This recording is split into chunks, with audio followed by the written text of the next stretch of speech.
Drake has just filed the most diabolical lawsuit in hip hop history. It's going to change hip hop culture, and it's probably going to ruin Drake's career. I'm going to tell you guys why.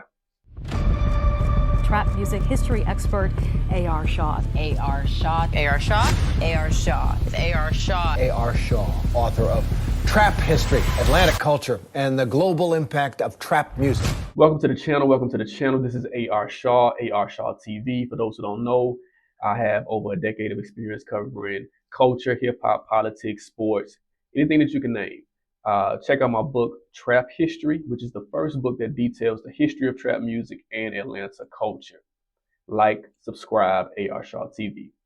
All right, let's get right into it. So, for those who have been following this Drake Kendrick Lamar saga that's been going on since let's say last March, Drake he filed a lawsuit. Of course, most people know against UMG, Universal Music Group, and Spotify, claiming that both of those entities colluded to basically make Kendrick Lamar's Not Like Us more successful. So yesterday, January the 14th, Drake pretty much just dropped the lawsuit, basically stepped away from that particular filing. It wasn't a lawsuit; it was basically a filing. And today, he's actually filed a lawsuit, January the 15th. The lawsuit basically claims that Universal Music Group defamed Drake through the use of Kendrick Lamar's Not Like Us. Now, the lawsuit is 82 pages. I got a chance to read through all 82 pages, and I'm going to kind of give you guys some of the things that stuck out to me in terms of just craziness, boldness, and just straight out punk move. I'm going to go through some of the things that from this lawsuit that kind of stuck out to me. So you don't have to read all 81 pages, but these are some of the things that kind of caught my attention. So one of the things that's said in a lawsuit is that UMG has made a significant financial investment and leveraged its professional connections via sophisticated and highly organized publicity campaigns to arrange for the recording of Not Like Us to be performed at one of the most significant cultural events of this year, which is the Super Bowl. But prior to that, the lawsuit starts out with the several criminal incidents that took place at Drake's residence in May 2024. A security guard was shot on Drake's property in May, and then I think a day later, someone tried to jump the fence, in some form of fashion, tried to get into the grounds of his estate. Several criminal incidents occurred around Drake's residence.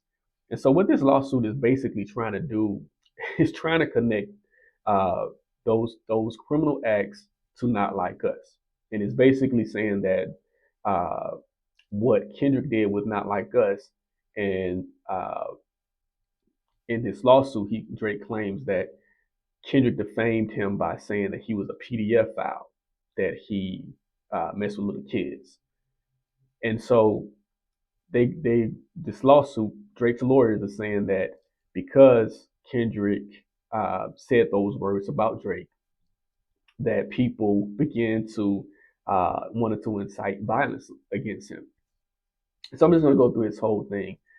They compared it to Pizzagate. I'm not sure if you guys remember Pizzagate, but Pizzagate was this thing uh, maybe a decade ago where people who got a lot of misinformation online believed that kids were being stored at some pizza parlor. I think it was in Washington D.C. And some guy just basically uh, went to the pizza place, believing the misinformation that he heard on social media, and decided to enact some violence. But he was eventually arrested. But that was it. Kind of showed that misinformation that you're given, that people that they receive online, that it can have real life consequences. And so this is kind of what Drake's lawyers, they're basically trying to connect the two, saying that Kendrick's Not Like Us was something that sparked violence against Drake. So I'm gonna go through a few more details within this lawsuit. All right. So of course we got one of the things is that it says this lawsuit says with a palpable physical threat to Drake's safety And the bombardment of online harassment, Drake fears for the safety and security of himself, his family, and his friends. Universal Music Group still chose money over the safety and well-being of his artists. So basically saying that Universal Music Group that they intentionally put Drake in harm's way by promoting Kendrick Lamar's "Not Like Us." This thing goes further. Now, um, one of the things that kind of they one of the things that this lawsuit does is that it takes rap lyrics and it tries to use the rap lyrics against UMG. In the lawsuit, the lawyers, basically Drake's lawyers, are saying that this is not a lawsuit against Kendrick Lamar itself. However, it uses Kendrick Lamar's lyrics within this lawsuit. One of the lyrics it says, of course, is certified lover boy, certified PDF file. He's saying that Drake's lawyers are saying that Kendrick basically called uh, Drake a PDF by by using these lyrics. Several lyrics are pulled out. Um, Another lyric that the lawyers got wrong is um, one of the lyrics where Kendrick Lamar says, the Oakland stop is going to be your last. It's going to be your last stop. But basically, that's what that's one of the lyrics that Kendrick says. And so, in a lawsuit, Drake's lawyer says the recording threatens that if Drake comes to Oakland, where Lamar grew up. Now, everybody know Kendrick Lamar did not grow up in Oakland, California, which is totally false. Kendrick Lamar grew up in Compton, by way of Chicago. His parents are from Chicago, so he was raised in Compton. But this lawsuit falsely says that Kendrick grew up in Oakland, and says that Drake would not make it out alive. Um, uh, Another thing that was very perplexing is that they tried this. His lawyers basically said that Kendrick was going against Drake's Jewish heritage by saying that Drake is not a colleague, he's a colonizer. Totally false. Totally false. Now, for those who got a chance to actually listen to the lyric, I did a whole breakdown of the Atlanta verse on Not Like Us. In Not Like Us, that Atlanta verse is basically a response to Drake. Several responses to Drake by Kendrick. One was a response where Drake, Kendrick, Drake was, basically said that Kendrick was rapping within the battle. He was saying Kendrick was rapping like he was trying to get the slaves freed. That was one thing that Drake said, that Kendrick was rapping like he was trying to get the slaves freed. And and Kendrick and Drake has used slaves, the word slave, American slaves, in several disparaging instances. He had a song with SZA. I think the song was called "Slam You Out," where Drake said that it was a line where he says something about whips and chains like American slaves, something of that nature, right?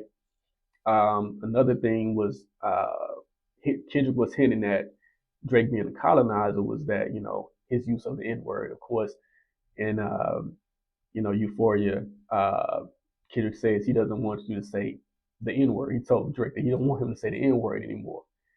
Drake responded to Kendrick saying that by starting Family Matters off with him saying the N word after his mother told him, maybe you shouldn't use the N word. So that line when Kendrick says you're not a colleague, you're a colonizer, and he goes deep into this Atlanta verse and talks about how Atlanta was was a mecca. It was a place where people would extract culture, people would extract workers, and we're seeing the same thing happen today with Atlanta culture in terms of hip hop. And Kendrick was basically making the point that Drake doesn't really have a culture of his own, is that he uses other cultures outside of his culture to make himself relevant.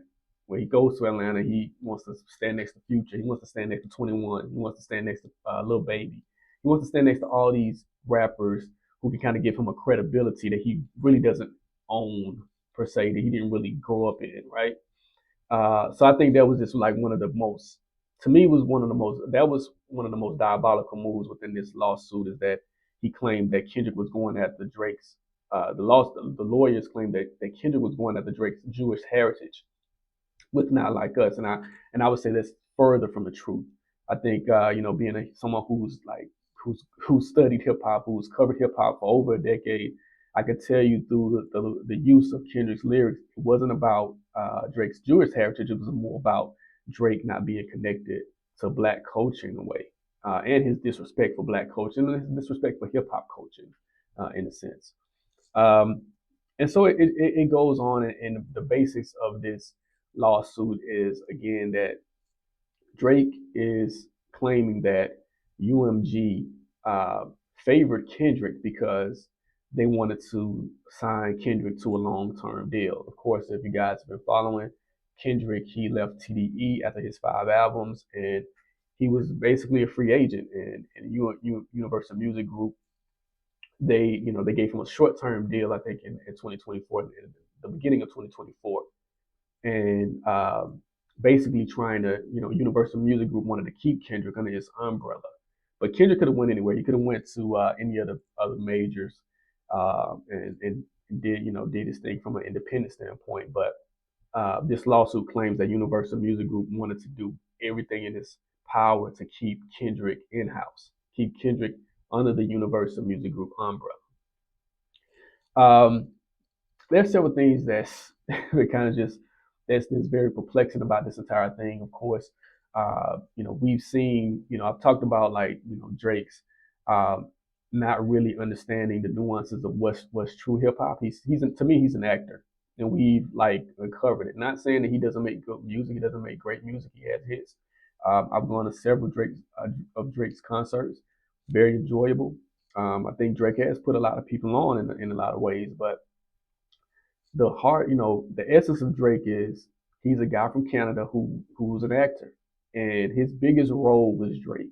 His biggest role as an actor was him portraying a rapper, a rapper who could go into and do trap music, a rapper who could uh, try to do some West Coast music, a rapper who could do some East Coast music.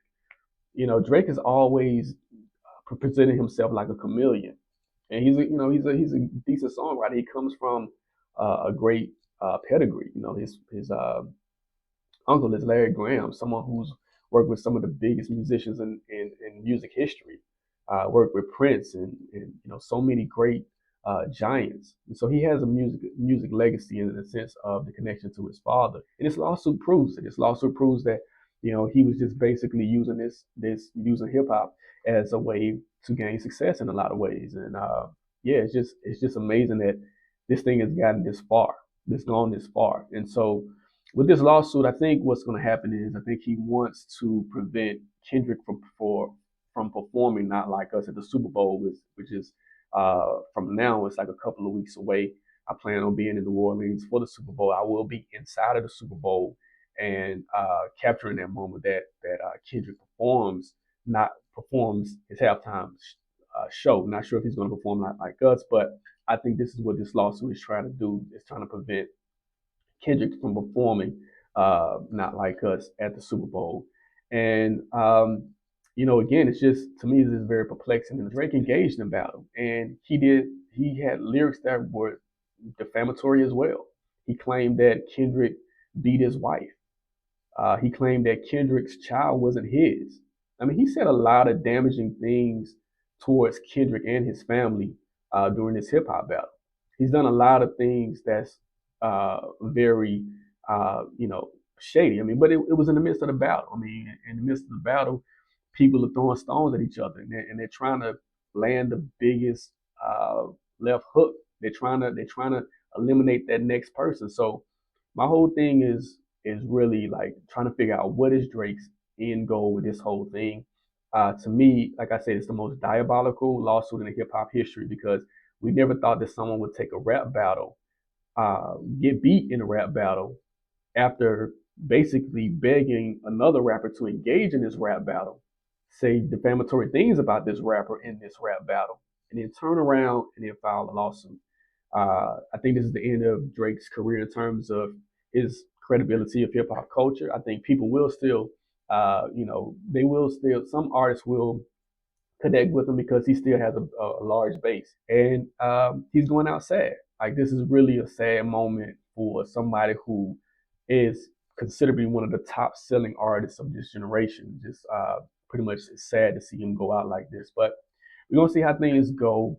Like, subscribe, continue to follow my movement, AR Shaw TV. Check out my book, Trap History, Atlanta Culture, and the Global Impact of Trap Music. And yeah, definitely look forward to catching back up with you guys. I'm out. Peace.